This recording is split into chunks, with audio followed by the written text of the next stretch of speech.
lo protegen contra el nuevo coronavirus? No, el virus...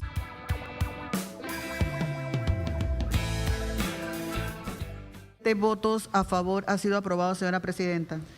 Señora secretaria, ¿existe informe de minoría? No hemos recibido informe de minorías. Declaro abierta el segundo.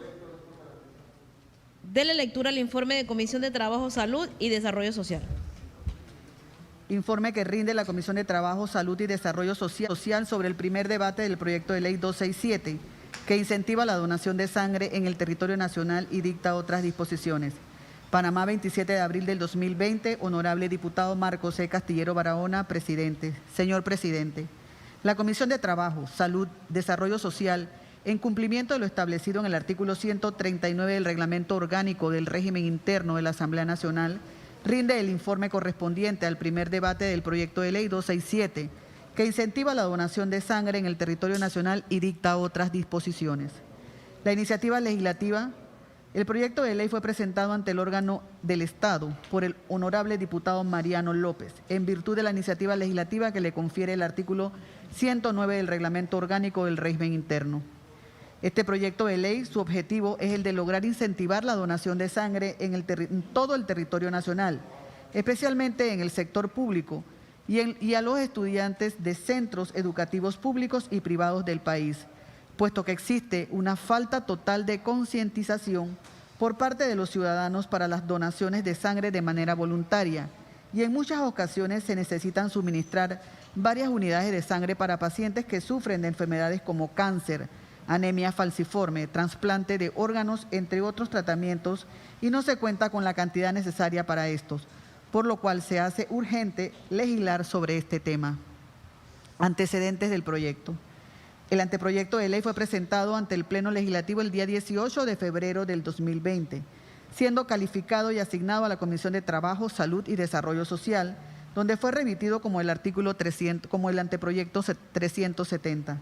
En sesión ordinaria de la comisión celebrada el 4 de marzo del 2020, fue prohijado y devuelto al Pleno de esta Asamblea, para luego convertirse en el proyecto de ley 267. Primer debate. La Comisión de Trabajo, Salud y Desarrollo Social, a las 10 de la mañana del día 27 de abril del 2020, en el Salón Omar Torrijos Herreras de la Asamblea Nacional, dio inicio al primer debate del proyecto de ley 267. En esta reunión se contó con la presencia de los honorables diputados Cristiano Adames Navarro, presidente, Juan Esquivel, vicepresidente, Abel Becker, secretario, y los honorables diputados comisionados Víctor Castillo, Mariano López, Fátima Agrasal, Arnulfo Díaz, Pedro Torres y Raúl Fernández, con lo cual se conformaba el quórum reglamentario. El presidente dio inicio al debate, el proyecto de ley 267, explicando el concepto de la propuesta legislativa inicial y dando la palabra al honorable proponente, quien manifestó el origen y la necesidad, además de la importancia de esta iniciativa. El presidente sugirió unas recomendaciones de modificación al proponente, que luego de ser analizadas y debatidas fueron aceptadas, cambiando parte del concepto del proyecto de ley. Una vez concluido el debate, el presidente ordenó la lectura de las modificaciones al secretario. Luego de concluida dicha lectura, el presidente cerró el debate del proyecto de ley 267 y sometió a la votación de este proyecto de ley artículo por artículo, junto con sus modificaciones. Fue aprobado de manera unánime por todos los honorables diputados presentes. Luego de concluida la votación, se dio por cerrado el debate a las 11:30 de la mañana. De las modificaciones. El proyecto de ley 267 fue aprobado originalmente con 8 artículos, de los cuales 2 sufrieron modificaciones y hubo 2 eliminaciones.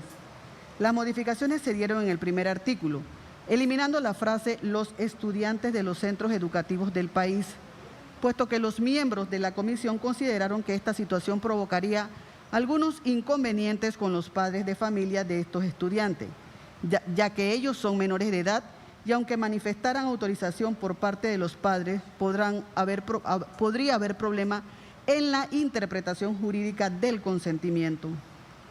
El artículo 2 también se eliminó la frase «en todos los centros educativos públicos y privados en todo el territorio nacional», por las mismas razones antes expuestas. Los artículos que se eliminaron fueron el número 5, que disponía sobre los estudiantes de los centros educativos públicos y privados, en concordancia con las modificaciones adoptadas, y el artículo 7, dado que su facultad intrínseca era del órgano ejecutivo. Por lo anteriormente expuesto, la Comisión de Trabajo, Salud y Desarrollo Social resuelve: 1. Aprobar en primer debate el proyecto de ley 267 que incentiva la donación de sangre en el territorio nacional y dicta otras disposiciones. 2. Se presentará en forma de texto único con las modificaciones subrayadas en negritas y en número corrido. 3. Devolver el proyecto de ley 267 al Pleno de la Asamblea Nacional y recomendar se le dé segundo y tercer debate. Por la Comisión de Trabajo, Salud y Desarrollo Social, honorable diputado Cristiano Adames Navarro, presidente. Honorable diputado Juan Esquivel, honorable diputado Mariano López, honorable diputada Fátima Agrazal, honorable diputado Pedro Torres, honorable diputado Abel Becker, honorable diputado Víctor Castillo, honorable diputado Arnulfo Díaz y el honorable diputado Raúl Fernández. Fin de la lectura del informe de técnico, señora presidenta. Declaro abierto el segundo debate del proyecto de ley 267 que incentiva la donación de sangre en el territorio nacional y dicta otras disposiciones. Ofrezco la palabra. Por una cuestión de orden. Para cuestión de orden, tiene la palabra el diputado Luis Ernesto Carles. Muchas gracias, presidenta. Presidenta, quiero aprovechar en atención a la iniciativa que nos confiere el artículo 165 de la Constitución Nacional y el artículo 108 del Reglamento Interno de la Asamblea Nacional, presentar un proyecto de ley que reconoce la estabilidad laboral, salarial y otros derechos a los y las trabajadoras del fútbol profesional en nuestro país. El artículo 67 de la Constitución Nacional establece que el trabajo debe de darse en igualdad de condiciones que corresponden siempre a una igualdad de salario o de sueldo, cualquiera que sean las personas que lo realicen, sin distinción de sexo, nacionalidad, edad, raza, clase social, ideas políticas o religión. Es importante entonces destacar que en nuestro país existe una clasificación que regula el Ministerio de Trabajo, donde aparecen clasificadas todas las ocupaciones generales, técnicas, profesionales y ocupaciones en riesgo. Y que esas ocupaciones o esa clasificación descrita a través del Ministerio de Trabajo establece cuáles son los salarios mínimos que todos los trabajadores que se desarrollan en las diversas ocupaciones tienen derecho a ganar un salario mínimo. Es importante reconocer que, tal como lo establece la OIT, el trabajo decente desarrolla la importancia de tener el derecho a tener un salario, el derecho a tener la seguridad social, el derecho a la capacidad de poder asociarme o poder sindicalizarme. Y eso es la garantía constitucional que nosotros le tenemos que dar a todos los trabajadores en relación al artículo 67 de la Constitución Nacional de la República de Panamá.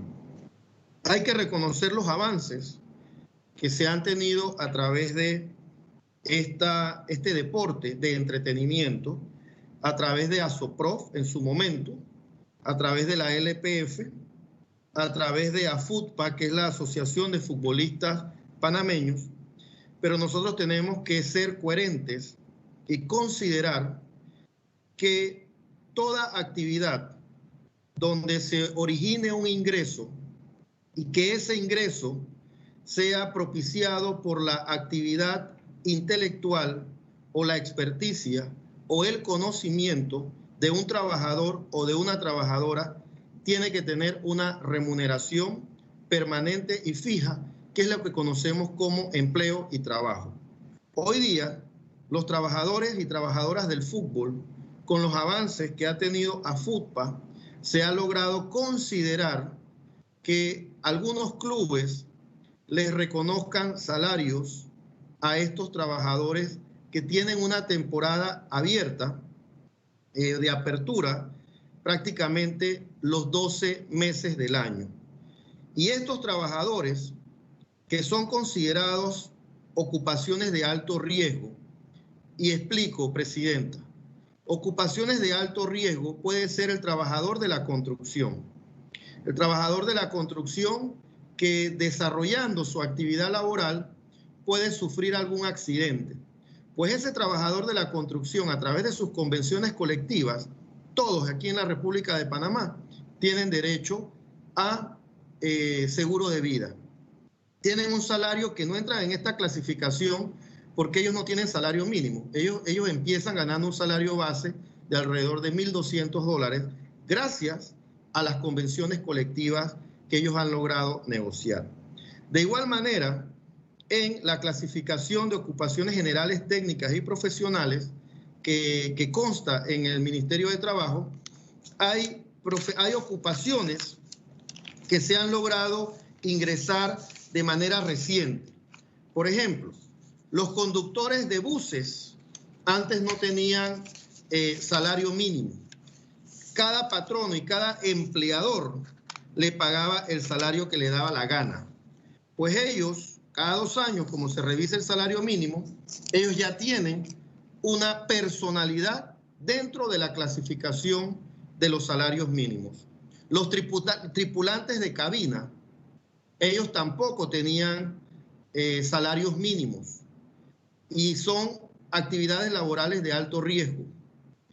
Y ellos también ya aparecen con un salario mínimo reconocido a través de la clasificación de ocupaciones generales, técnicas y profesionales del Ministerio de Trabajo.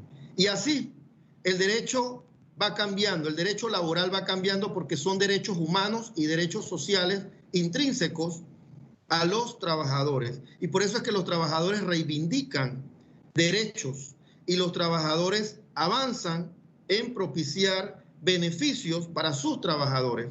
Pero si los trabajadores no les reconocemos estos derechos, entonces vamos a tener a un trabajador profesional del fútbol. ¿Por qué le decimos profesionales? Porque lo ser profesional no te lo da precisamente una universidad. En la explicación técnica de la OIT, es profesional aquel que tiene la experticia. Entonces, el jugador de fútbol es un profesional porque tiene la experticia en el deporte que está practicando. Por eso a él no se le llama ni técnico, ni se le llama una persona que ofrece un servicio general. Él ofrece un servicio en específico y por eso se le llama profesional del deporte del fútbol. Y es importante, además, que entendamos precedentes que un trabajador en la cancha le puede suceder cualquier riesgo, perder una pierna, fracturarse un brazo o una pierna, o perder la vida, o quedar inconsciente, y eso lo puede afectar su funcionamiento dentro de una liga, puede afectar sus ingresos, puede afectar sus salarios y dejar en la orfandad o dejar de manera desprotegida a sus hijos o a su esposa. De igual manera, en la construcción, Presidenta, se reconoce a los trabajadores de la construcción incentivos especiales porque ellos a los 45, 50, 55 años no tienen trabajo y tienen que esperar 7 años para poder obtener su jubilación. Por eso al trabajador del fútbol, en su edad potable de poder desarrollar su actividad, se le da estos derechos. Así que, Presidenta, para terminar, este es un proyecto de ley de mucha sensibilidad social que no confronta con ningún otro proyecto presentado por ningún otro diputado. Más bien aplaudo esas iniciativas, pero que este tiene un enfoque diferente. Esta no tiene un enfoque desde los clubes, que es muy importante. Este tiene un enfoque de abajo, desde lo que el trabajador aspira. Y el trabajador profesional del fútbol aspira a tener un derecho a un contrato, a tener el derecho a tener seguridad social, que él tenga la seguridad que cuando él termine su edad productiva, ese empleador, que es el club, pagó la seguridad social y tiene el derecho a jubilarse. Y también ese trabajador, como legislación comparada, lo tiene Colombia, España, Honduras y otros países, tiene derecho a una seguridad privada, es decir, tiene derecho a que le paguen un seguro privado. Y tiene derecho a un salario, tiene derecho a descanso y vacaciones, y tiene derecho sobre todo a que cuando se termine o se contraiga la relación laboral, pueda tener un derecho indemnizatorio tal como establece el Código de Trabajo y pueda tener un derecho al pago de su prima de antigüedad tal como establece el Código de Trabajo. Todo esto que le he referido, Presidenta, no existe en este momento. Y a los trabajadores del fútbol o deportistas profesionales del fútbol se les incluye en el manual de clasificaciones como personal de entretenimiento. No voy a ser despectivo, pero ¿cuáles son el personal con quién me están comparando al jugador profesional del fútbol? A un principiante que me atiende en un centro comercial, en una sala de cine, por ejemplo. Los vendedores de etiquetes en las salas de cine están consagrados o están configurados como actividades de entretenimiento. Entonces, ese salario que ganan esos trabajadores en esas salas es el mismo salario que le están proponiendo a los trabajadores profesionales del fútbol.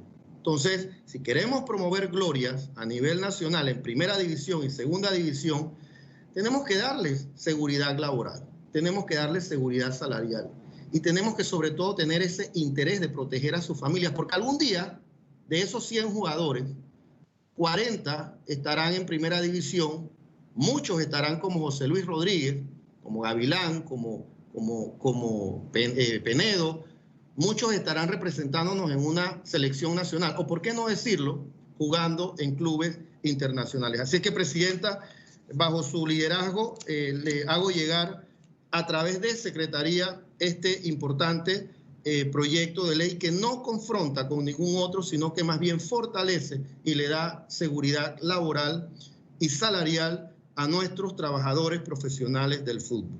Gracias, Presidenta.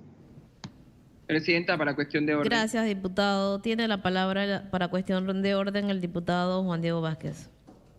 Gracias, señora Presidente. Buenos días a usted y a todos los colegas que están pendientes, así como a la ciudadanía pendiente de esta transmisión de sesiones virtuales de la Asamblea Nacional. Voy a usar uso del tiempo que nos da la modificación al reglamento en su artículo 170E para presentar de manera virtual un anteproyecto de ley que creo que es muy importante, sobre todo en miras de los proyectos que ha presentado el órgano ejecutivo esta última semana. Presidenta, y es que el día de hoy presento ante la Cámara un proyecto que viene solamente a continuar y a ratificar el buen trabajo que en este caso concreto la Asamblea hizo al hacer su trabajo de carácter social en el mes de abril de este mismo año, aprobando lo que ahora es conocido como la Ley 152, que establece la moratoria a algunos servicios públicos a nivel nacional. El proyecto de ley que estoy presentando lo que busca es expandir, aumentar, extender el periodo de vigencia de esta ley para que así como se logró que la moratoria bancaria fuese hasta el 31 de diciembre, la moratoria de servicios públicos igualmente contenidos en esta ley fuese hasta el 31 de diciembre del presente año. Toda vez que, uno, los efectos de la pandemia no se han disminuido como esperamos que hubiese ocurrido para esta fecha, y dos, el órgano ejecutivo, mediante el Ministerio de Trabajo, ha presentado una propuesta de ley para que las suspensiones de contratos se mantengan hasta diciembre, por lo que creemos que es solamente consecuente con esa postura del Ministerio de Trabajo, que de momento no compartimos, que si es así, también la moratoria sea extendida hasta diciembre de este año. Porque ¿cómo es posible entonces que podamos teletrabajar y podamos teleeducarnos, que son las propuestas del gobierno, si no tenemos acceso a los servicios de Internet, de telefonía, de comunicación y de luz que son necesarios para poder realizar estas acciones a distancia mediante métodos telemáticos o virtuales. Es así, Presidenta, que estos servicios ya no son solamente servicios públicos, sino que en este momento, sobre todo, son servicios básicos que debemos garantizar como Asamblea y como país para que de verdad los estudiantes tengan la oportunidad de aprender con las propuestas que algunos colegios particulares y que el Ministerio de Educación está emprendiendo. Porque si no tenemos luz, si no tenemos telefonía y si no tenemos acceso a un Internet, no podemos asegurarle la educación y en muchos casos el trabajo a los ciudadanos y ciudadanas panameños. Por lo que reitero, esto es solamente una extensión de la ley ya aprobada, ratificando el buen trabajo que hizo la Asamblea Nacional al aprobar lo que hoy es conocido como la Ley 152, que creo que esta extensión es consciente y nace de la preocupación de muchos panameños, que frente a que la pandemia ha continuado y en algunos casos ha aumentado su ataque a la economía panameña, tenemos como país que responder a ella y asegurar que nadie durante esta pandemia pierda conexión a estos servicios básicos. En este tiempo sobre todo y en general, señora Presidenta. Por lo que de salida le pido el apoyo a todos los colegas y a todo el Pleno de la Asamblea y a la Comisión Permanente que le toque la discusión en primer debate. Gracias, Presidenta. Gracias, diputado. Le solicito que remita el proyecto de ley a Secretaría. Vamos a ofrecerle la palabra al proponente del proyecto de ley 267, al diputado Mariano López.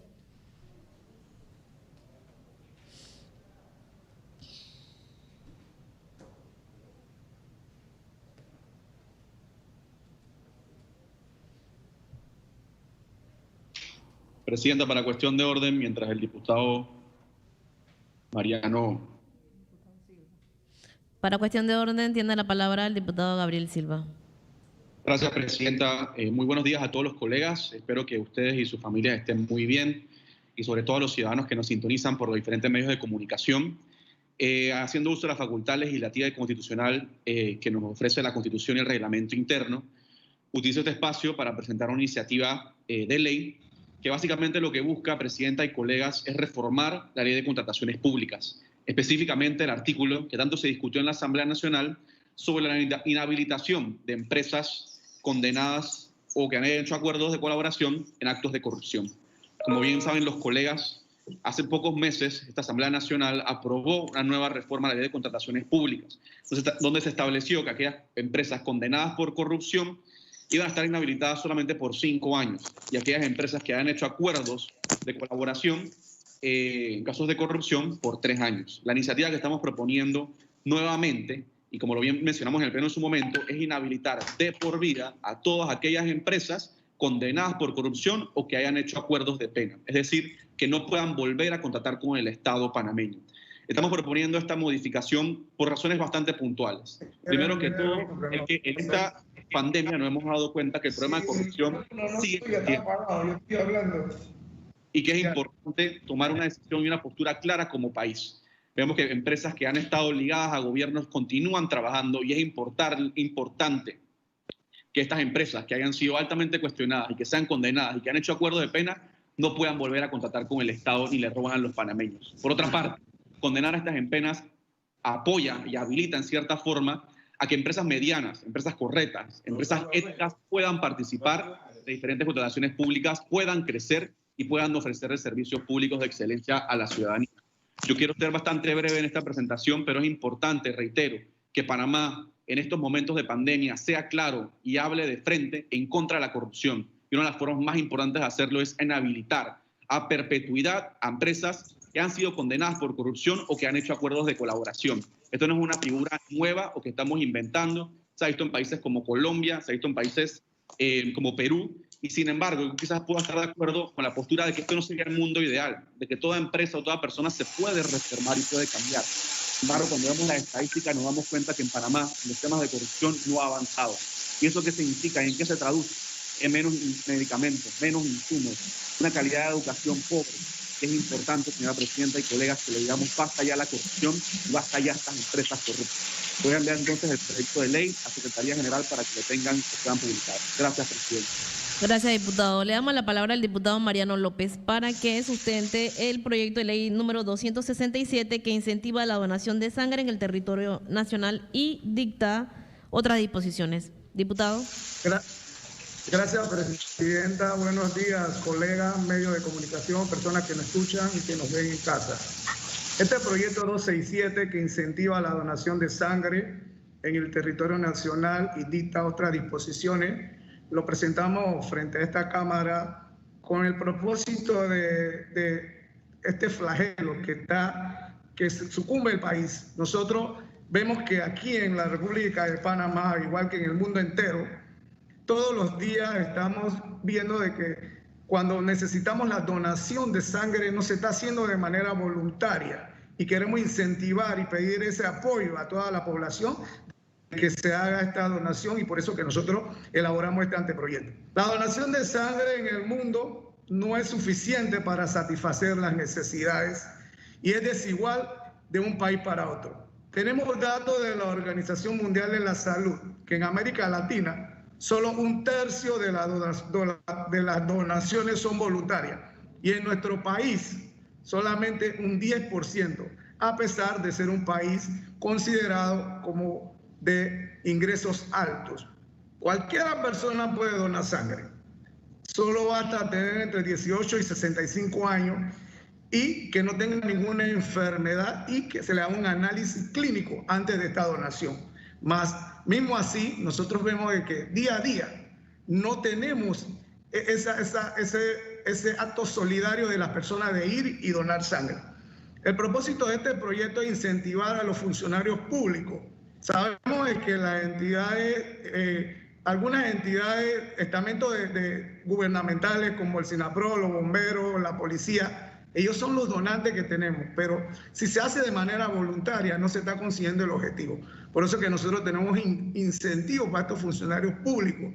Además de que algunas conversaciones con empresas privadas nos dicen de que a pesar de que existe en el Código de Trabajo alguna legislación donde no se puede obligar, sí llegaron a un acuerdo para que se haga esto y se dé las donaciones.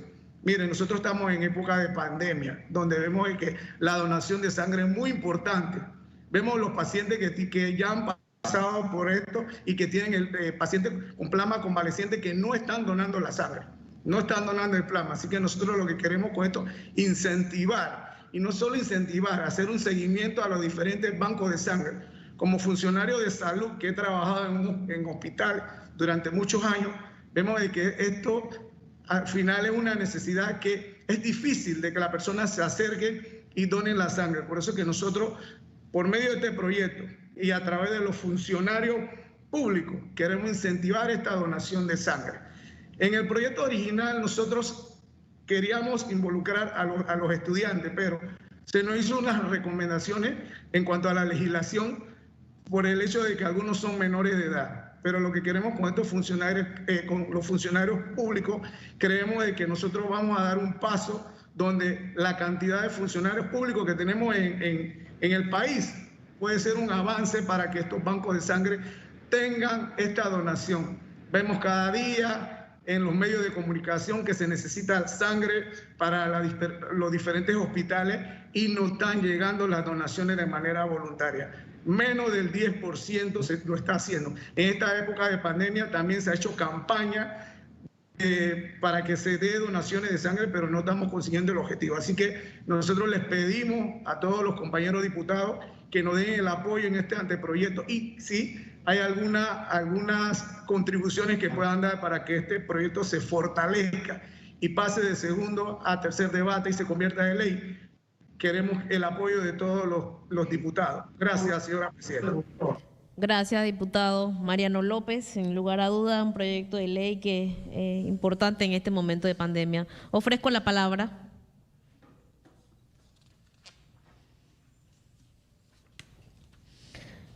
Agotada la lista de oradores, anuncio que va a cerrarse. El segundo debate queda cerrado. Vamos a la votación artículo por artículo. Decretamos un receso.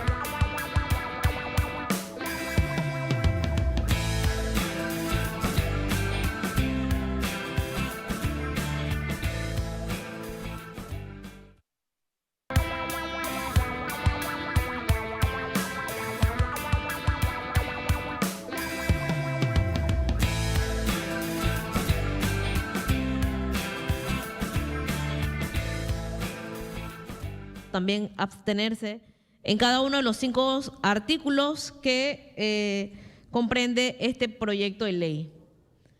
Verifiquen sus correos para que puedan emitir su voto de acuerdo a artículo por artículo.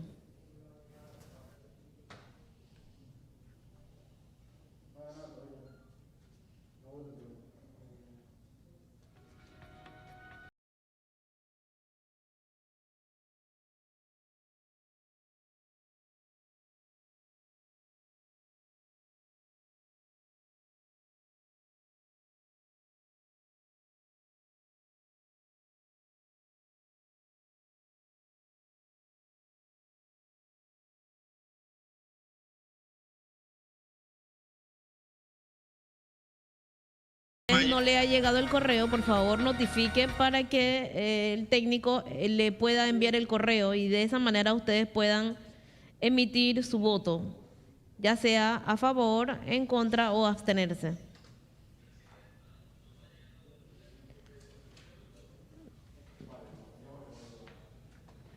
Creo que el diputado Arce está hablando, o el diputado Julio Mendoza. No escucho. No estamos escuchando. Presidenta.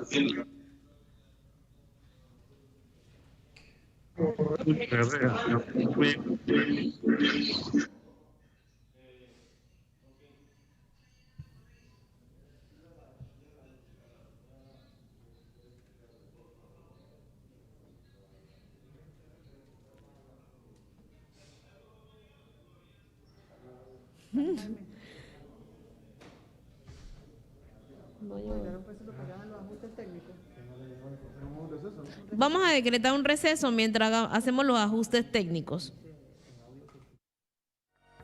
El peatón se eduque y también se eduque al transportista. Hoy día nos encontramos de que los panameños, por falta de repente cultura. Reanudamos la sesión debido a los problemas técnicos.